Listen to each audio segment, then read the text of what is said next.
உன்னுடைய குடும்பத்தை பார்த்தம்பா, உன்னுடைய மக்களை பார்த்தேன், உன்னுடைய தொழிலாளங்க கருப்பசாமி உத்தரவிட்டு இன்னைக்கு எல்லாம் கை கூடுற சூழ்நிலை. இன்னைக்கு கொஞ்சம் பகையா இருக்கிறவனும் இப்போ பேச்சுவார்த்தைக்கு வரான்.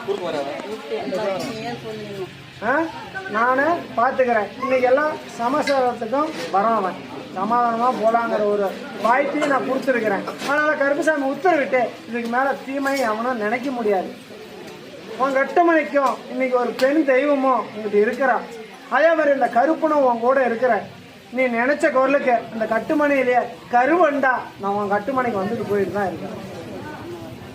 உன் கட்டுமணிக்கும் நான் வந்துட்டு போயிட்டு தான் இருக்கிறேன். நீ என்னை யோசனை பண்ணி இதே செய்வனை யோனை பண்ணி அனுப்பிச்சி விட்டுருக்குறாங்களான்னு அந்த வண்டு மேலே கூட ஒரு சந்தேகப்பட்டேன்.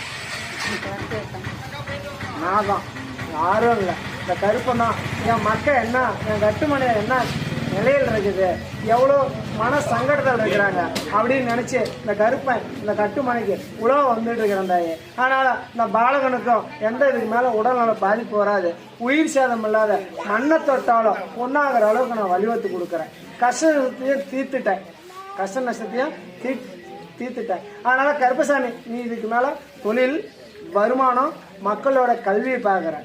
உன்னுடைய பொருளை நான் எப்போ கொண்டு வந்து கூடி சீக்கிரம் கூடி விரைவில் கொண்டு வந்து ஒப்படைக்கிறது என்னுடைய வேலை. இந்த கருப்பசாமி நீ என்ன நினச்சி நீ எத்தனையோ நம்மளாலும் கருப்பனை எல்லாம் நீ தான் அப்படின்னு என்னை ஒரு கோட்டையே கட்டி கருப்பனை வச்சிருக்கிற. அதனால் அந்த கருப்பனைக்கு உடையாத இந்த காவக்காரன் கருப்பன், சந்தன மேலுக்காரன், சந்தன ஜபாதக்காரன் உன் கூட இருந்து உனக்கு அவச்சொல்லு வராத அவமானம் இல்லாத இந்த கருப்புசாமி காக்கிறந்தாயே. எனக்கு அப்பா அம்மா எல்லாமே தான். என் பொருள் எப்படி தனியாக போச்சு அந்த மாதிரி வந்துன்னு இந்த சொத்துக்கு குதிரை நாங்கள் கந்தா இருக்கிறதுக்குள்ள சந்தோஷமா புள்ள குட்டியோட குடும்பத்தோட இருக்கணும். அமைச்சு இந்த சந்தன போட்டுக்கார நான் அமைச்சு உன் கூட வரேன்.